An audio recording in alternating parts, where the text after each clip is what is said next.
Bom, como essa quinta e a quinta que vem são os dois últimos encontros, nós vamos trabalhar sobre os temas criação, queda e redenção.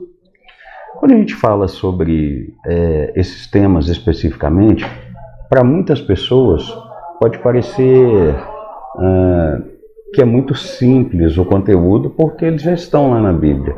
Basta eu ler os 3 primeiros capítulos da Bíblia que eu vou detectar isso. O primeiro capítulo e parte do segundo, a criação, parte do terceiro capítulo, a queda, e parte dele, a redenção. A questão é que, quando nós nos destinamos a estudar esses temas de uma maneira um pouco mais aprofundada, então nós descobrimos muitos propósitos para a vida humana, nós descobrimos que muitas coisas que nós realizamos aqui neste mundo estão embasadas, isto é, são desdobramentos da criação, da queda e da redenção. Então vamos lá. Antes da gente entrar no tema da criação propriamente, é importante que a gente considere se a gente tivesse assim que definir a criação, a queda e a redenção, nós precisamos conceituar isso primeiro. Então o que a gente faz? Bom, quando você pega a sua Bíblia de Gênesis a Apocalipse, você descobre que Deus criou toda a realidade, que o ser humano pecou, e em razão desse estado de queda, a natureza e a própria humanidade funcionam de uma maneira anormal. Eles não deixaram de ter as características e as capacidades dadas por Deus, eles apenas funcionam de uma maneira normal, e foi necessário que Jesus, o Filho de Deus, encarnasse, andasse entre nós, nos ensinasse o Evangelho do Reino, morresse no nosso lugar, para que a gente também seja salvo do pecado e, consequentemente, a gente tenha comunhão com Deus e a gente, então, na consumação, aguarde, vive o que a gente consiga viver uma vida que dê conta de glorificar a Deus e, ao mesmo tempo, a gente está aguardando esse retorno, essa volta do Senhor Jesus. A síntese bíblica seria mais ou menos essa. Então, para que a gente consiga desenvolver uma visão cristã de mundo, ao ponto de eu entender por que trabalhamos, por que estudamos, por que nos casamos, por que temos filhos, por que temos amigos, qual deve ser a nossa ordem de prioridades nas nossas relações. Então, em primeiro lugar vem Deus, em segundo a família, e dentro da família a esposa vem em primeiro lugar, os filhos vêm em segundo, em terceiro lugar vem o trabalho, em quarto lugar a igreja, em quinto lugar as amizades. Enfim, perceba que toda essa ordem, toda essa estrutura, toda essa organização, eu vou extrair de onde? De uma visão cristã de mundo. Eu vou analisar cada faceta, eu vou analisar cada nuance, eu vou analisar cada área de envolvimento que eu tenho e, com isso, saber a maneira correta de me relacionar, não apenas do ponto de vista ético, mas do próprio ponto de vista existencial também. Poxa, será que isso glorifica a Deus? Será que não glorifica? Será que estar envolvido com isso, com tal coisa, ou com tal pessoa, com tal área, é certo, é errado? O que a Bíblia me ensina sobre isso? Bom, para que eu dê conta então de responder isso, eu preciso olhar para a realidade a partir desses 4 elementos ou desses 4 princípios bíblicos: criação, queda, redenção e consumação. Excepcionalmente, nesse nosso encontro de hoje, nós vamos falar sobre a criação e sobre a queda. E no próximo encontro, permitindo Deus, nós falaremos sobre a redenção e a consumação. É claro que o que nós vamos fazer aqui é apenas uma síntese daquilo que nós pretendemos aprender na Escola Bíblica Dominical no próximo ano e o desdobramento do que nós vamos aprender também no estudo bíblico. Então, olha que interessante, vamos começar pela criação. Quando a gente faz uma análise mais panorâmica da criação, então nós descobrimos que algumas informações que são as bíblicas são padronizadas na nossa crença, mas aquilo que é extra-bíblico nem sempre é padronizado. Então a gente precisa começar partindo do princípio, da crença, digamos assim, de que absoluta é só a palavra de Deus. As teologias que decorrem da reflexão bíblica, nem sempre elas têm concordância. Então vamos começar fazendo uma análise do relato bíblico da criação.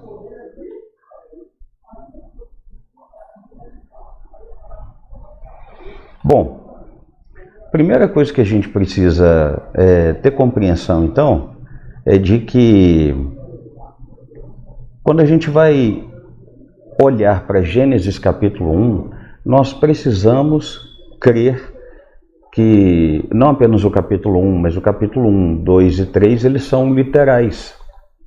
Existem muitos cristãos que entendem que, como há algumas similaridades entre a narrativa bíblica e as mitologias, então pode ser que o capítulo 1, o capítulo 2 e o capítulo 3 sejam uma lenda. Isto é, ele está descrito ali, está narrado ali para nós, está colocado ali para nós, exatamente para que a gente pudesse entender sobre a origem da humanidade, sobre a origem do planeta, sobre a origem do pecado, mas é apenas uma história que não teria ali uma legitimidade, não teria uma veracidade. Está ali só para a gente poder entender. Então, da mesma maneira que a gente lê sobre mitologia nórdica, navarra, tibetana, grega e outras mitologias que tentam contar por uma história qualquer,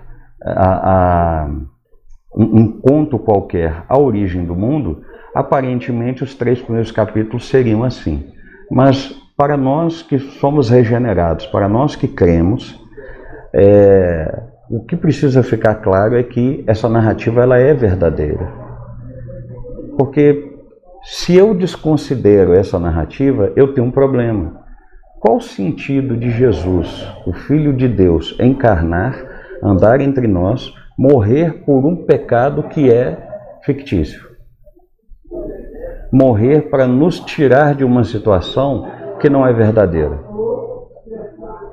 Conseguem perceber? Então a primeira consideração que eu preciso ter é de que isso é real. Bom, ainda dentro dessa análise, você pode notar que o texto bíblico, principalmente no caso do capítulo 1, ele vai trazer uma sequência ali na forma como Deus criou, em 6 dias, e no 7º ele descansou.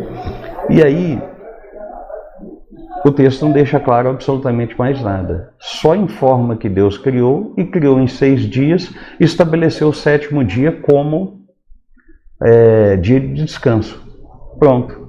Uma vez que estabeleceu o 7º dia, não há ali mais detalhes de como essa criação de fato aconteceu. Por exemplo, será que foram dias de 24 horas? Será que foram milênios? Então, a gente tem basicamente 2 teorias, ok? Chamadas então de teoria da Terra Jovem e teoria da Terra Antiga. A teoria da Terra Jovem é constituída de cristãos que apoiam que foram 6 dias de um período equivalente às nossas 24 horas e que, portanto, então foi uma semana normal.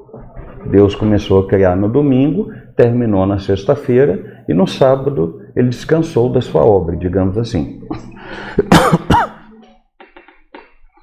E para aqueles que são adeptos da outra teoria, que é a chamada de Terra Antiga, então o que eles vão dizer? Eles vão se apoiar naquele outro texto bíblico que diz que um dia para Deus é como 1000 anos. Ora, se um dia para Deus é como 1000 anos, há uma possibilidade então de que Deus tenha gasto 6.000 anos na elaboração da Terra. E aí fica aquela situação, né? Para aqueles que falam de uma teoria de Terra Antiga,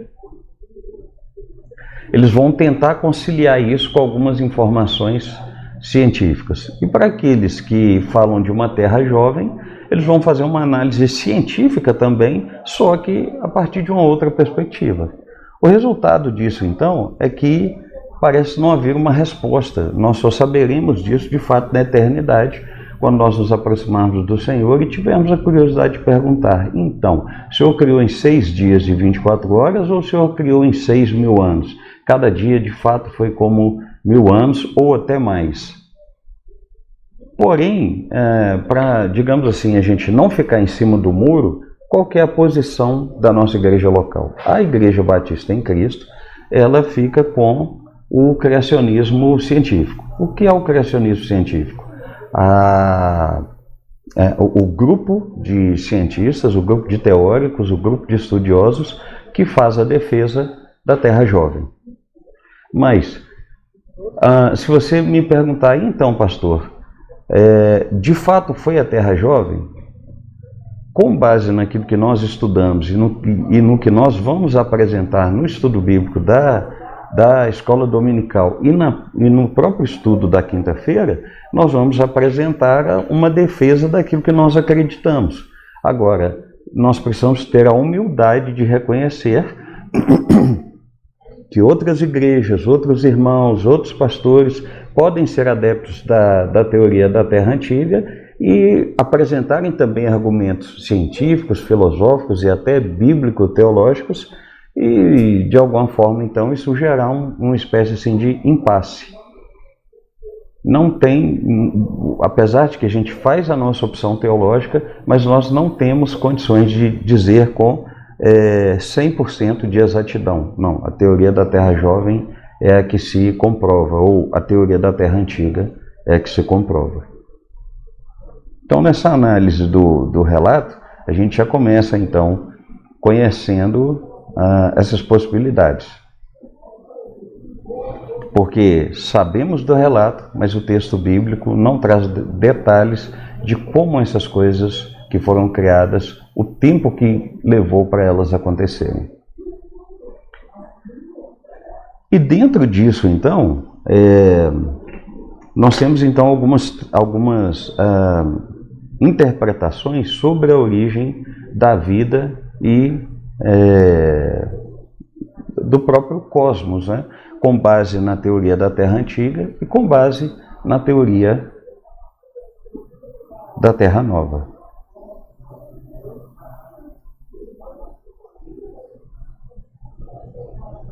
A primeira das teorias foi criada no século XIX, que é conhecida como teoria da ruína e da restauração. Vocês podem notar que quando a gente abre a Bíblia lá em Gênesis, no capítulo 1, o verso 1 vai dizer que no princípio criou Deus os céus e a terra. E aí o verso 2 vai dizer que a terra era sem forma e vazia. A teoria da ruína e da restauração vai propor que o versículo 1 e o versículo 2 têm uma distância temporal. Uma distância temporal. Então teria sido assim: Deus criou os céus e a terra, e aí criou tudo perfeito, tudo funcionando, tudo certinho. E aí, o que é o versículo 2? A proposta do versículo 2 é dizer que tudo aquilo que Deus criou de forma perfeita se tornou uma massa caótica no universo, possuindo apenas água. E a terra, a porção de terra submersa, digamos assim, nessa água. Ora, como isso teria sido possível? E aí duas explicações surgem. Alguns vão dizer que se houve realmente um meteoro que matou dinossauros, esse meteoro teria colidido com o planeta e tornado então o nosso planeta uma terra sem forma e vazia, com porção de terra submersa. Então, houve um espaço de tempo entre o versículo 1 e o versículo 2. Há ainda uma outra possibilidade de resposta dentro da teoria da ruína e da restauração, que muito provavelmente vocês devem ter ouvido falar, que foi a de que se a serpente, isto é, se Satanás, na forma da serpente, apareceu ao primeiro casal no Éden, e se o texto de Ezequiel 28 e o texto de Isaías 14 forem textos que estiverem de fato se referindo a ele como um anjo que caiu do céu, então a terra se tornou sem forma e vazia por causa da queda de Satanás.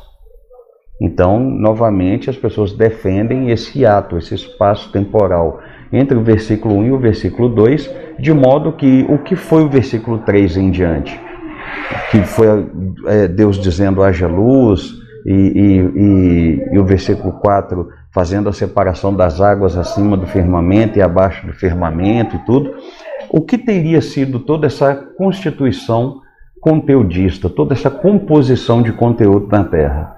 Deus tendo que refazer aquilo que ele já havia feito, ou porque o meteoro caiu, ou porque Satanás caiu. Então essa foi uma das teorias que surgiram a partir do século XIX para tentar explicar a origem da vida e a origem do próprio mundo.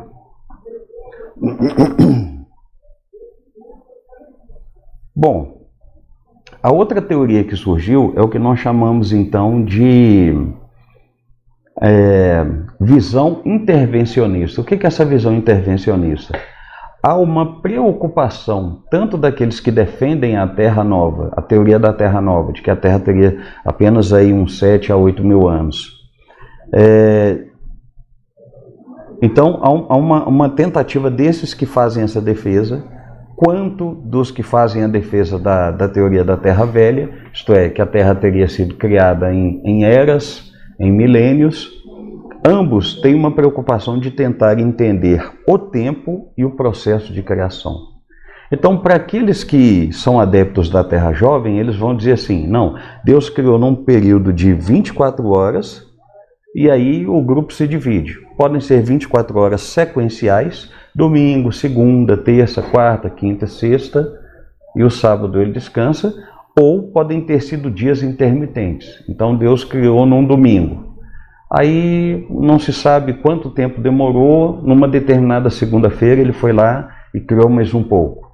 Aí não se sabe quanto tempo demorou, numa determinada terça-feira ele foi lá e criou mais um pouco. Então, para quem defende que são 24 horas, podem ser 24 horas sequenciais ou 24 horas intermitentes. Não há também um consenso entre os estudiosos nesse sentido. E para aqueles que vão falar do processo de criação, há basicamente 3 grupos. Existem 3 grupos, não importa se eles pertencem se eles são adeptos da teoria da Terra Velha ou da teoria da Terra Nova. O primeiro grupo vai dizer que Deus criou formas de vida do nada, e essas formas de vida estão absolutamente ali prontas, já definidas. Vidas, organismos vegetais ou organismos animais, e o próprio ser humano. Pronto. Então, o que eles querem dizer é que uma samambaia já veio pronta como samambaia, um elefante já veio pronto como elefante, e um ser humano já veio pronto como ser humano. E Deus traz à existência essas 3 formas de vida do nada. Aí tem um segundo grupo que, na hora de analisar o processo da criação, diz o seguinte, que novas formas de vida foram criadas diretamente de matérias não viventes. Então é como se ele estivesse dizendo assim, não, Deus não simplesmente estalou o dedo e surgiu uma samambaia, surgiu um elefante, surgiu um ser humano. Não, Deus criou ali a rocha, Deus criou o solo, Deus criou as águas, Deus criou o ar, Deus criou a luz, e destes elementos químicos, da junção desses elementos químicos, o que proporcionaria vida, Deus então traz à existência o vegetal, o animal e o ser humano. Então, um segundo grupo defende o processo da criação dessa forma. E um terceiro grupo vai dizer que novas formas de vida foram produzidas por modificação direta de outras formas de vida. Então, é como se fosse assim. tinha lá uma determinada planta e dessa planta surgiu a samambaia. Tinha lá um determinado grupamento de animais e do grupamento desses animais surgiu uma nova forma que é o elefante. Mas isso dá um problema, porque qual foi o grupamento de seres humanos que da mistura deles nós surgimos? Mas de qualquer maneira, você tem, na hora de analisar o processo da criação, essas três tentativas de explicação filosófica, eu diria. Não dá nem para falar que elas são científicas propriamente. E sobre o tempo da criação, a mesma coisa. Pode ser que seja 24 horas, pode ser que seja 1000 anos, pode ser que sejam sequências, um dia após o outro, ou um milênio após o outro, ou pode ser que foram intermitências, dias intermitentes ou milênios intermitentes. Então está percebendo? O relato da criação por si só, ele é completo do ponto de vista daquilo que nós necessitamos para crer e entender a origem. Mas do ponto de vista da nossa curiosidade científica ou filosófica, o relato não traz mais informações. E aí nós temos essas teorias. E por que eu estou compartilhando com vocês? Porque pode ser que você ouça algum estudo bíblico, pode ser que você ouça alguma pregação, pode ser que você congregue em alguma igreja em que, a partir de uma dessas escolhas, o pregador ou o professor do estudo bíblico, o pastor, vai escolher uma dessas vertentes para pregar, para poder ensinar para a igreja. E aí você não está totalmente cru, você não está ali à mercê de nenhum tipo de engano, ou mesmo de equívoco, ou mesmo de confusão na sua cabeça, porque você já sabe dessas possibilidades teóricas em se tratando do estudo panorâmico da criação.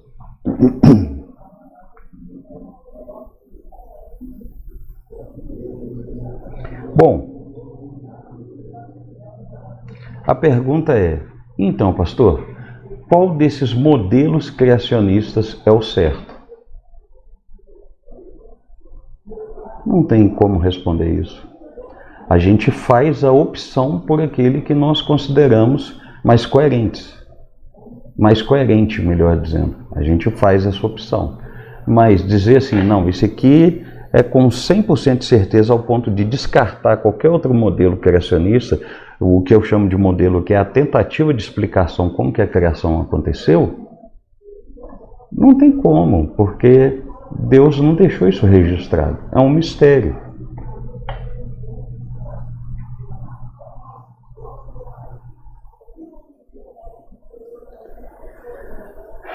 Quando a gente olha então para a criação do ser humano, já que se estamos falando de criação, não poderíamos deixar de falar em criação do ser humano, nós partimos do seguinte princípio. Se a Bíblia é a palavra de Deus e cremos que ela é a verdade, então, com base no capítulo 1 e com base no capítulo 2, o ser humano, o homem especificamente, foi formado do pó da terra e a mulher foi formada da metade ou da costela de Adão.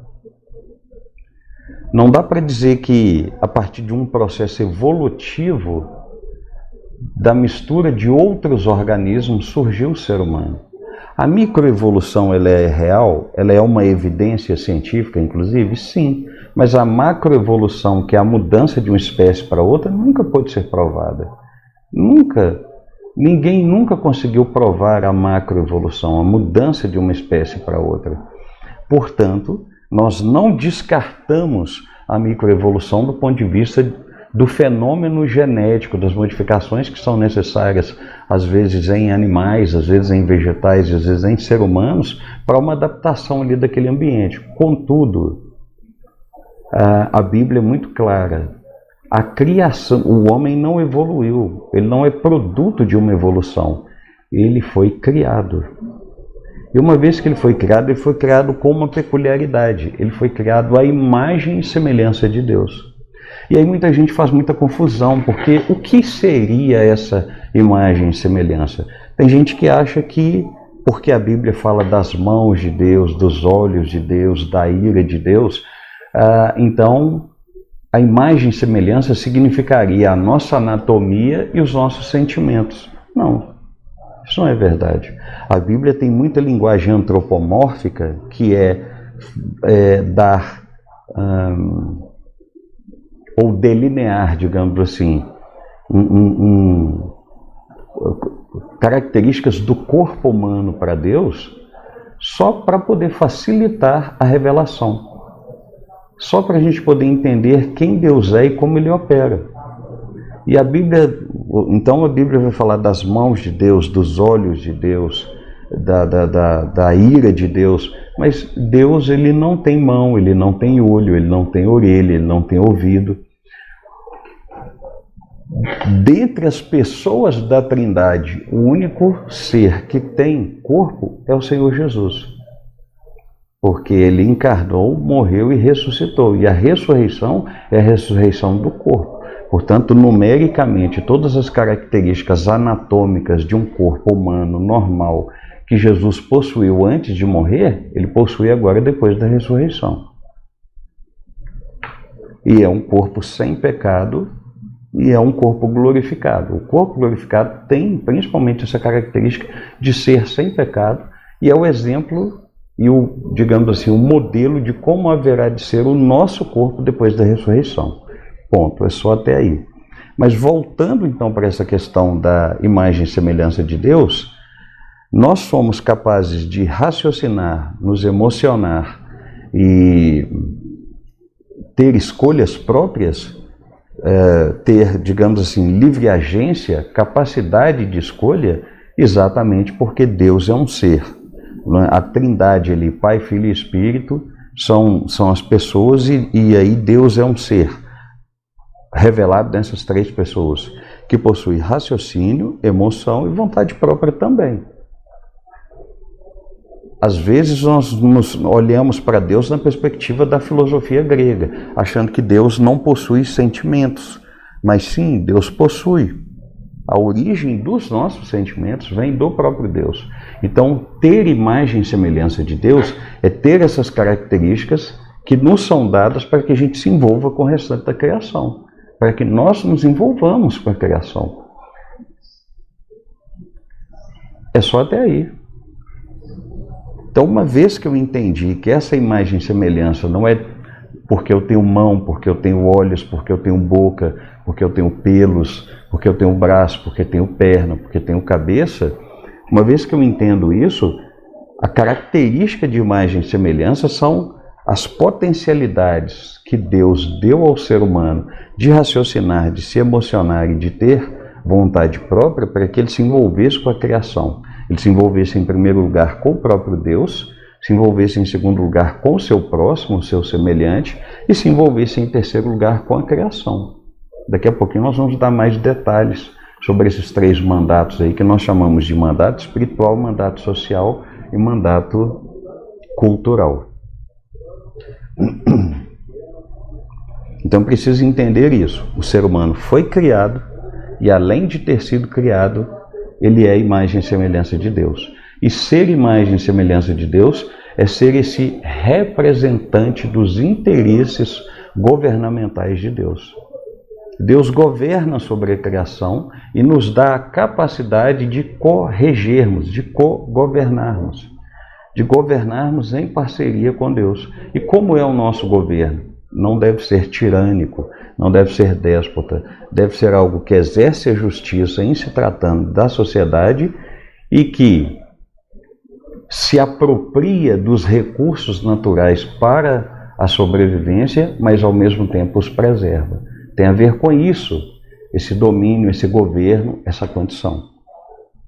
Então, saber que eu penso, saber que eu me emociono, saber que eu faço escolhas e saber que eu sou um representante de Deus, é isso que me torna a sua imagem e a sua semelhança.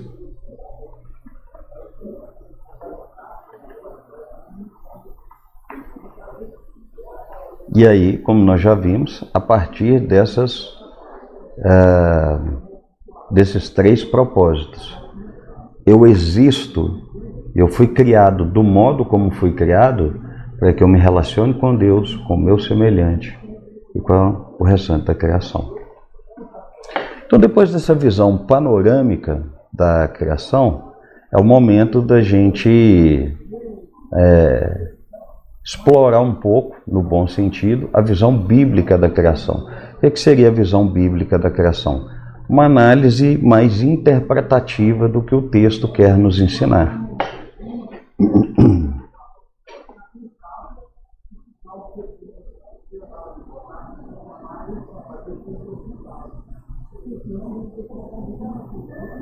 Bom, então, na análise bíblica, vamos começar fazendo uma observação a respeito dos 6 dias. Como eu disse,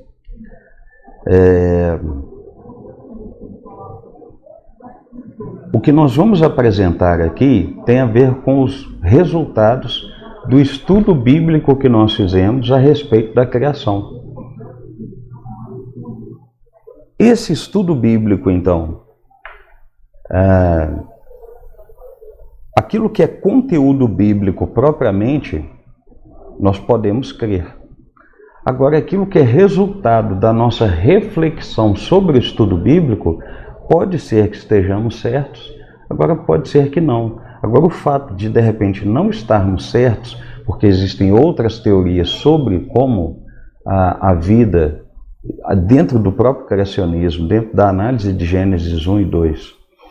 Então, como existem esses outros modelos criacionais que a gente falou, essas outras teorias, então pode ser que o que nós estamos falando aqui seja 100% certo, mas pode ser que o resultado teológico, a nossa análise teológica, necessariamente esteja comprometida por algum pressuposto pessoal nosso.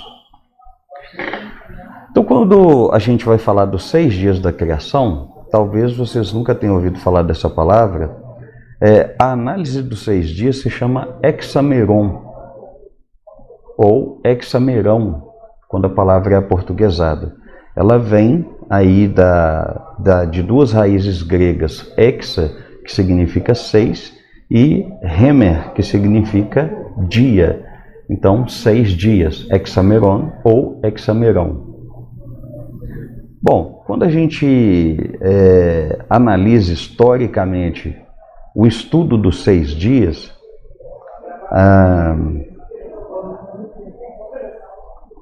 a primeira análise que a gente faz é da palavra dia, para saber, poxa, será que realmente foram 1000 anos? Será que realmente foram dias equivalentes a 24 horas? A palavra dia em hebraico é yom. E sempre que ela é seguida de algum número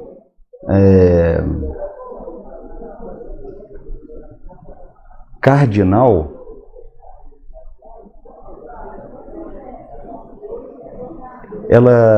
o significado dessa expressão nos remete à noção desse dia de 24 horas.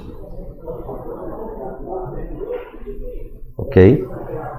Então, quando a gente tem lá na nossa tradução que no primeiro dia Deus cria os céus e a terra era sem forma e vazia, né? Porque nós não estamos pressupondo aquele hiato que houve entre o versículo 1 e o versículo 2.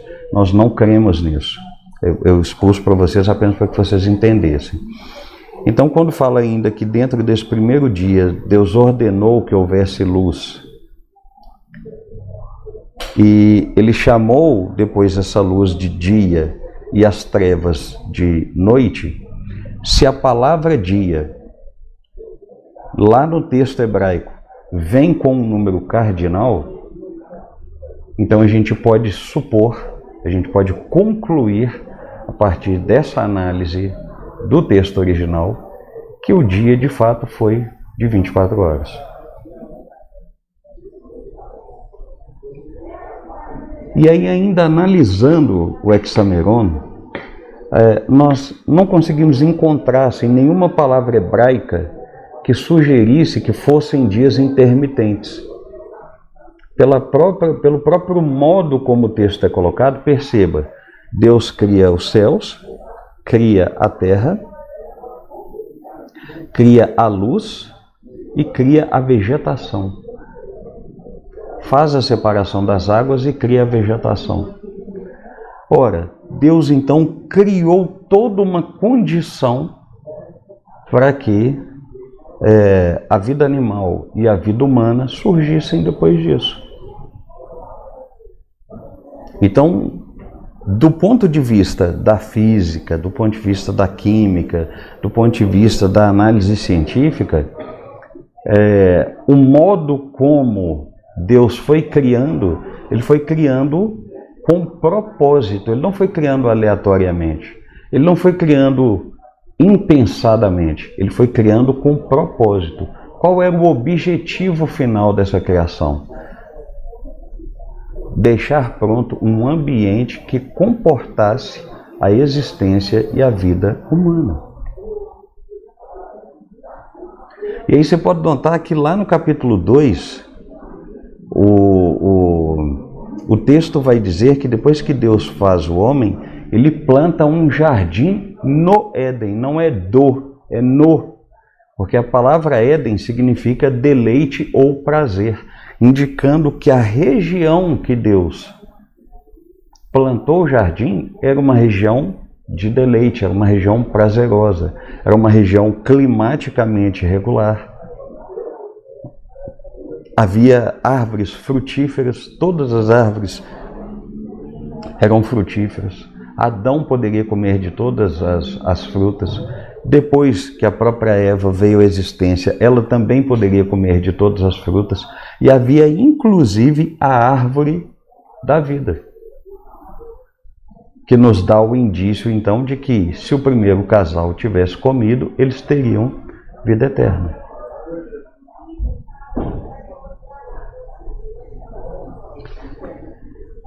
Então, perceba que interessante, além de nós crermos em dias com equivalência de 24 horas, nós cremos que não houve uma intermitência, não houve um espaçamento. Os dias foram sequenciais. E aí, qual é o valor do jardim? Isto é, qual é o valor de se criar um ambiente em que o ser humano pudesse se deleitar? Ele se deleitaria em quê? Na existência da vida propriamente e na comunhão com Deus. O texto bíblico ensina que toda virada de dia, Deus, ou seja, toda tarde, Deus aparecia para poder conversar com o primeiro casal. É interessante notar que o texto bíblico não diz que o casal via Deus, mas é certo que o primeiro casal o ouvia. Então, ainda que sobre o primeiro casal não existisse pecado, o primeiro casal não via Deus, o primeiro casal o ouvia e gozava de plena comunhão. Qual é então o benefício da criação e o benefício do jardim? Da criação é que ela tem desdobramentos. Nós somos chamados por Deus para nos relacionarmos com Ele já nesta vida, neste ambiente criado por Ele. E essa relação se chama mandato espiritual. Quando Deus santifica o sétimo dia como descanso, o que é que Ele quis dizer com isso? Que o homem trabalharia no jardim de segunda a sexta e destinaria o sétimo dia para adorar Deus, para prestar-lhe culto. Então não é que o homem não teria comunhão de segunda a sexta, é que essa comunhão seria consolidada, seria demonstrada no sétimo dia, quando o homem e a mulher não fizessem absolutamente nada a não ser descansar e destinar aquele dia para a comunhão com Deus e para adorá-lo. O nome disso é mandato espiritual. E devido ao pecado, ninguém faz isso. Mas para aqueles que foram regenerados pelo Senhor Jesus, nós aprendemos a destinar um dia de descanso e de culto ao Senhor, que no caso da nossa cultura, como cristãos, é o domingo. Bom, o segundo mandato então dado por Deus Está lá em Gênesis 1:28. Sejam fecundos e multipliquem-se. Ora, o que Deus estava fazendo? Ele não só estava estabelecendo a família, como foi consolidado em Gênesis 2:24, que o homem deixa o pai e a mãe e se une à sua mulher, tornando-se esposos e formando com ela uma só carne. Isso está consolidado em Gênesis. Mas note que essa é a base para a multiplicação e o surgimento da humanidade. E, consequentemente, o surgimento de clãs, de aldeias, de estados, de sociedades. Então, essa condição de multiplicação me dá também a base para o meu relacionamento. O que eu estou fazendo aqui agora? Eu estou cumprindo o mandato social dado por Deus. Como pastor, eu estou dando um estudo bíblico para você que está aí online ou para você que vai assistir depois o estudo. De alguma forma, eu estou me envolvendo com você, transmitindo para você uma informação bíblica para a sua edificação. Então, as relações econômicas, as relações educacionais, as relações religiosas, as relações humanas em si, derivam dessa própria necessidade que o ser humano tem de ser aceito pelo outro e aceitar o outro. De onde vem essa necessidade? Da capacidade dada pelo próprio Deus para o exercício, a prática, o cumprimento do mandato social. E o que é o mandato cultural? O mandato cultural é o desenvolvimento das potencialidades da criação, é o desenvolvimento da ciência, é o desenvolvimento da política, é o desenvolvimento, e apesar de que a política também, como é a arte de relação, também está inclusa no mandato social. Mas perceba, quando eu vou desenvolver conhecimento, ciência, educação, política, economia, lazer, esporte, família, trabalho no primeiro setor, trabalho no segundo setor, trabalho no terceiro setor, todos esses frutos da ação humana nós chamamos de produção de cultura e, consequentemente, em teologia, a partir do relato bíblico da criação, nós chamamos de mandato cultural. Então, quais seriam os desdobramentos da criação? Entender a doutrina da criação fundamenta a razão pela qual eu trabalho. Eu não trabalho porque o homem pecou. Eu trabalho porque Deus plantou um jardim para que o homem cuidasse e regasse antes da queda. Então, uma das principais formas de culto a Deus de segunda a sexta é o trabalho. Desde que minha ética e minha mentalidade sejam cristãs, eu exerça a minha atividade da maneira mais coerente e justa possível. Então, por que eu me caso? Não é porque, como dizem alguns, o fruto proibido foi o conhecimento sexual. Não. Adão e Eva já tinham recebido a orientação de se multiplicar e serem fecundos antes da queda. Então, a própria relação sexual, a própria constituição de novos núcleos familiares, o ato de ter filhos, o ato de ser mãe, o ato de ser pai, tudo isso é justificado a partir da doutrina da criação. São capacidades que Deus nos deu para que nós desempenhássemos no relacionamento com a criação, uns com os outros e com Ele mesmo. Como que eu glorifico a Deus quando eu formo uma família? Não apenas me casando, mas sendo um marido bíblico. Um marido que é eticamente bíblico e que tem valores bíblicos e que tem crenças bíblicas e que tem, então, uma visão de mundo bíblica. É aquele marido que não é adúltero, é aquele marido que não trai, é aquele marido que cuida da esposa, é aquele marido que sabe que o provedor dos recursos e que o protetor emocional é ele. É aquele marido que dá o exemplo para os filhos, é aquele marido que ensina o evangelho na sua casa. A mesma coisa é a esposa. Como como essa mulher glorifica a Deus? Ao se casar e ser uma esposa e uma mãe para a glória de Deus. Como é ser uma esposa e uma mãe para a glória de Deus? É ser submissa ao seu esposo no sentido de confiar na sua proteção e na sua provisão e no seu amor. É será administradora do lar, mostrando para o marido quais são os recursos que ele precisa novamente prover, trazendo essa confiança emocional para os filhos. E esse foi só um exemplo que eu dei em se tratando, por exemplo, de família. Mas qual é o outro desdobramento? O trabalho. Tanto o homem como a mulher que trabalham gerando renda devem trabalhar sendo o mais justos e éticos possíveis. Marido e mulher devem ser justos e éticos tanto quanto eles conseguirem ser baseados nos princípios da palavra de Deus. Para que aquilo que eles forem fazer, eles entendam, não estou fazendo em primeiro lugar por causa do dinheiro, estou fazendo em primeiro lugar por causa de Deus, porque eu intenciono glorificá-lo. A consequência disso é que Deus me proveu o recurso, me possibilita sobreviver. Então note que todos esses detalhes, todas essas reflexões, nós extraímos dos desdobramentos da criação.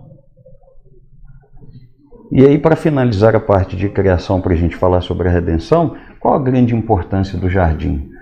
No jardim havia comunhão plena com Deus, no jardim havia comunhão plena entre marido e mulher, e evidentemente que se eles não tivessem pecados, as sociedades que derivassem do jardim, não haveria guerra, não haveria disputa, porfia, discórdia, esse tipo de coisa. E o jardim, então, ele acima de tudo representa o plano original de Deus, de como deveria ser a nossa vida se não existisse pecado. Mas, como houve pecado, como aconteceu esse pecado,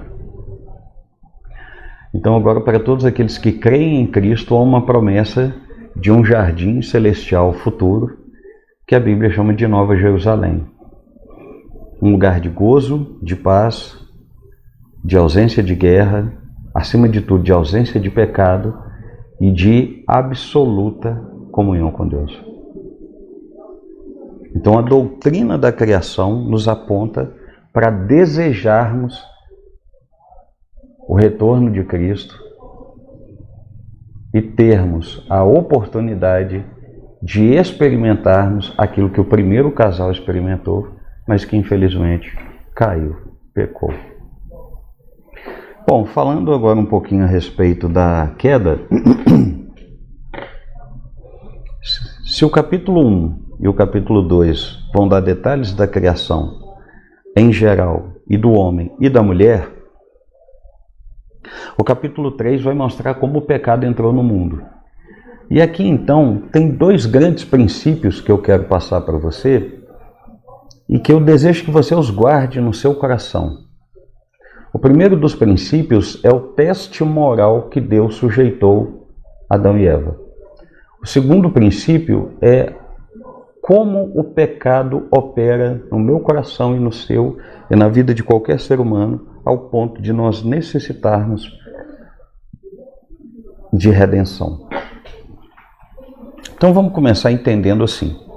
Muita gente, quando vai ler o livro de Gênesis, fala assim, poxa, mas Deus, como o capítulo 2, verso 9 vai colocar, né?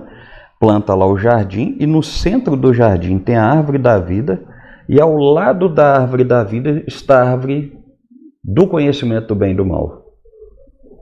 Aí o pessoal fica se perguntando, poxa, se é verdade que Deus é onisciente, então é claro que ele sabia que o ser humano cairia. Ora, se o ser humano cairia, por que Deus colocou lá a árvore do bem e do mal? Essa não é a pergunta certa. Essa é uma pergunta equivocada que as pessoas fazem. Vamos tentar entender por que ela é equivocada. Raciocina comigo.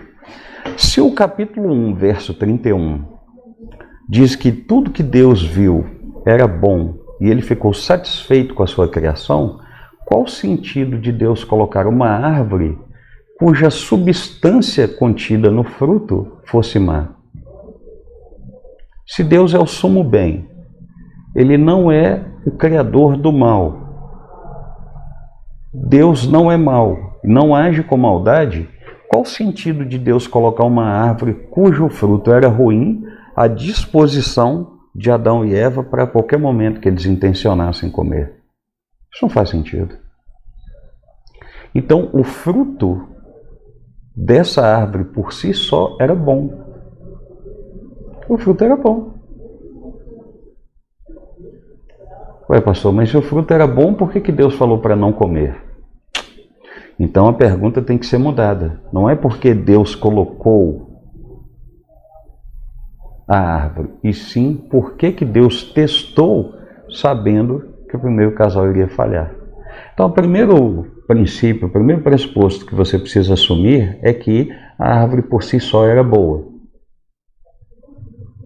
Por quê? Se nós recebemos o mandato social da parte de Deus e o mandato cultural, que é o domínio sobre os peixes, as aves, os animais marinhos, sobre a terra, enfim, sobre esse desenvolvimento de cultura, o desenvolvimento de cultura pressupõe a aquisição de conhecimento.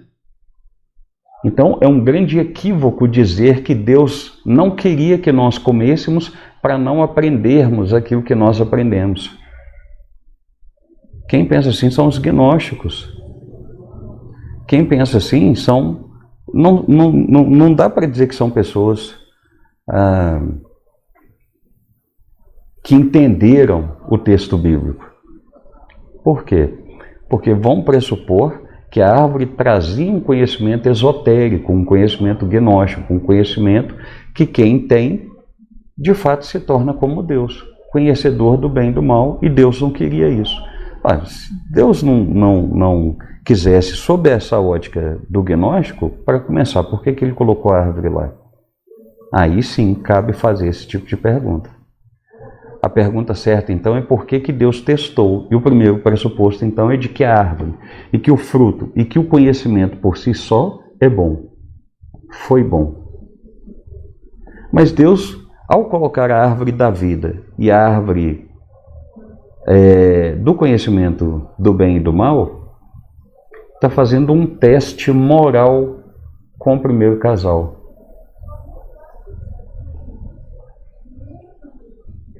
Porque para eu poder falar em livre-arbítrio, ou para eu poder falar em liberdade de escolha plena, essa liberdade tem que ser constituída da possibilidade da obediência e da possibilidade da desobediência. Então, quando Deus ordena, não coma dessa árvore, porque o dia que você comer dela, você certamente vai morrer, a prova não estava no fruto, estava no ato moral de obedecer ou desobedecer. Então, o pecado não entra por causa da ingestão do fruto. O pecado entra pela opção moral da desobediência. Isso precisa ficar claro para a gente. É o ato da desobediência em si que traz a morte sobre Adão e sobre todos nós. Morte, nesse caso, espiritual.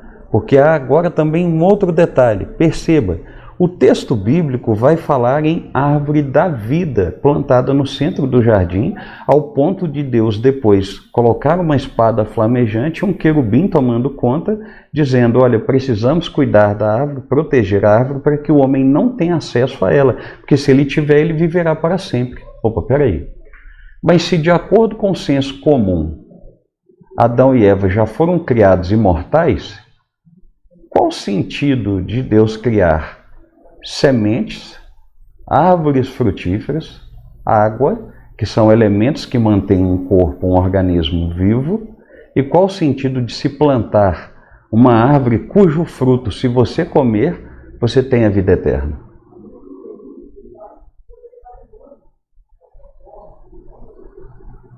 Então o próprio texto nos indica o quê?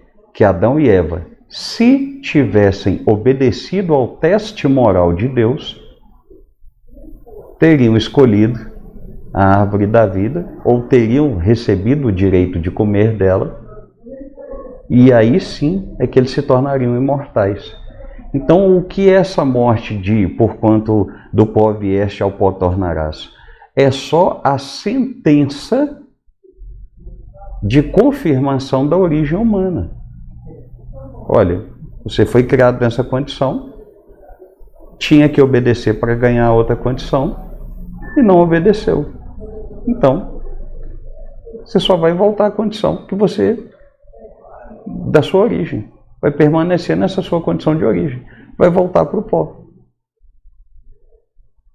Então, esses detalhes do texto bíblico a respeito da questão da queda, eles são cruciais para que eles moldem a nossa visão correta do texto bíblico e do que a palavra de Deus nos ensina. Deus não colocou uma árvore no meio do jardim para prejudicar o casal. Deus apenas testou moralmente o casal, e o casal, no uso da sua liberdade, optou por pecar, e ao pecar, historicamente, então, é manifestada ali depois a redenção, que nós vamos falar sobre ela depois, no nosso próximo encontro, a partir de Gênesis 3,15, que é o descendente da mulher esmagar a cabeça da serpente. A questão toda é, Deus sabia que o ser humano cairia? Sabia. Mas Deus é soberano? É. Deus é o sumo bem? Sim. Deus induziu o primeiro casal à queda? Não. Porque ele não plantou uma árvore cujo fruto, a substância era nociva. Deus nem mesmo induziu. Ele só ordenou, não coma, porque o dia que você comer, você vai morrer. Isso tira de Deus a responsabilidade da queda, nessa perspectiva de ele ter provocado o mal. E aí agora vamos falar sobre o outro elemento. Do ponto de vista da teologia, o ser humano ele é constituído de razão, emoção e vontade. Para aqueles que defendem a permanência do livre-arbítrio depois da queda, isto é, depois da entrada do pecado, eles vão dizer que o pecado contaminou a razão do ser humano e contaminou a sua emoção, deixando a sua vontade livre. Então, para aqueles que são adeptos desse princípio de crença de que basta você pregar e basta a pessoa escolher Deus, por que teoricamente basta a pessoa escolher Deus? Por uma razão simples. Porque se o meu raciocínio está obstruído pelo pecado, no momento que você está pregando para mim, você está usando argumentos lógicos para desobstruir o meu raciocínio. Nesse meio de tempo que você está pregando para mim, o Espírito está me convencendo do pecado, da justiça e do juízo. E esse convencimento seria emocional. Eu começo a tomar consciência da minha maldade, do meu pecado, e de que isso me prejudica, isso me faz mal, e que a minha eternidade será no inferno. Será longe de Deus. Aí o que eu faço? Opa, agora que eu entendi, e agora que eu estou com a minha guarda emocional baixada, a minha vontade é livre para eu falar, então eu escolho Deus, eu quero Deus. A questão toda é que essa é uma construção filosófica. Ela é teológica no sentido de que foi feita ali por Pelágio e outros personagens que existiram ao longo da história da igreja. Mas quando você vai para o texto bíblico, a queda ela é total. Ela toma conta do seu raciocínio, toma conta da sua emoção e toma conta da sua vontade. Quer ver um exemplo? Já pregou para bêbado? O que o bêbado faz? Ele chora, ele entende o que você está falando. Por que o bêbado chora? Porque a guarda emocional dele está baixa. Ele entende tudo aquilo ali que você está falando, e chora, e entristece, e fala que vai mudar de vida e tal. E aí você fala, então repete comigo, eu, fulano, aceito Jesus e tal, e tal, e tal. Quando você chega no dia seguinte, e aí, irmão? Chama até a pessoa de irmão. E aí, irmão? Vamos para a igreja, né? Vamos dar sequência aqui no discipulado. Irmão? Como assim? Você está falando do quê? Porque o efeito do álcool que baixa a guarda passou.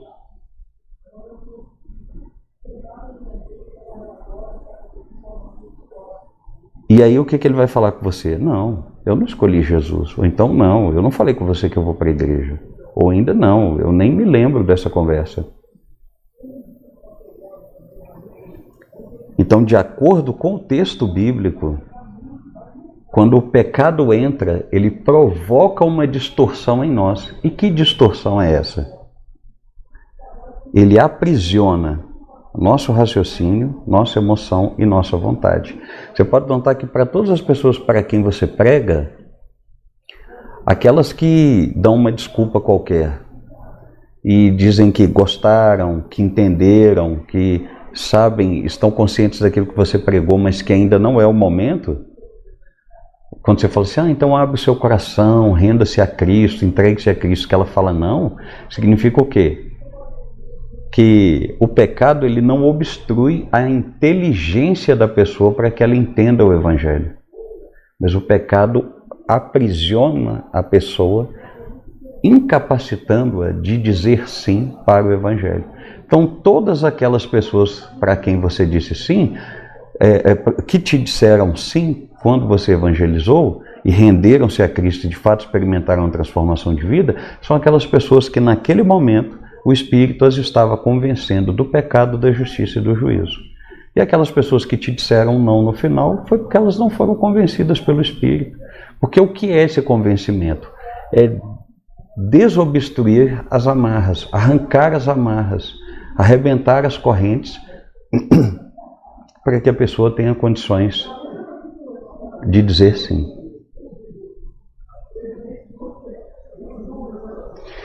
Então, para a gente fechar o nosso estudo sobre a queda,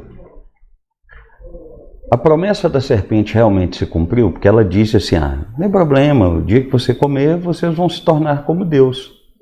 Se cumpriu? Sim, nós nos tornamos como Deus.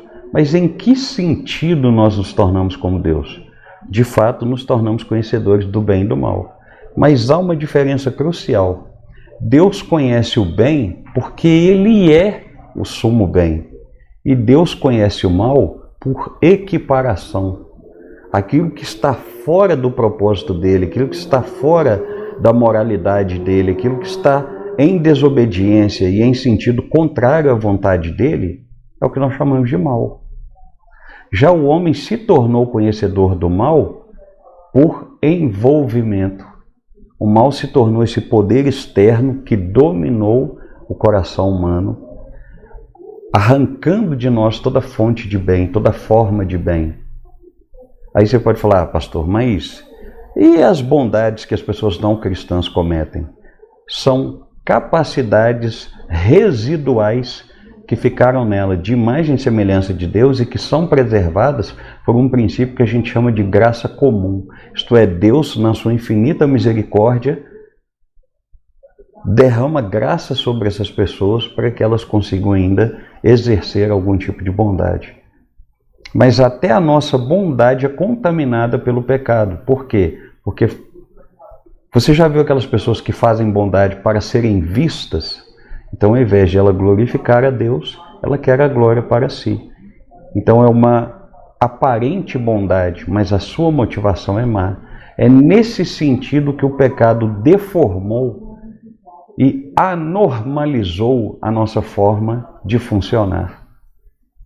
Permanecemos como imagem e semelhança de Deus, mas as nossas motivações são motivações pecaminosas, motivações que negam a Deus, motivações que priorizam apenas os nossos próprios desejos, a nossa glória própria. E como é que a gente sai dessa situação? Não tem jeito. Por isso que se chama escravidão do pecado. Por isso que se chama queda.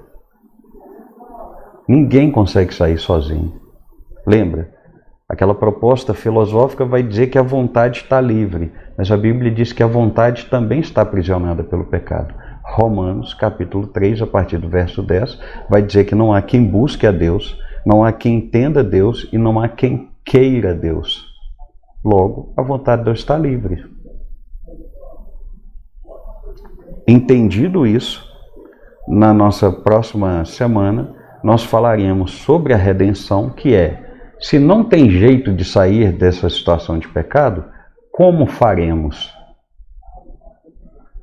Lembre-se daquilo que Jesus falou com o apóstolo Pedro: olha, isso é impossível a vocês. Vocês nunca vão conseguir deixar de pecar. E aí Pedro fala: Senhor, então para onde iremos?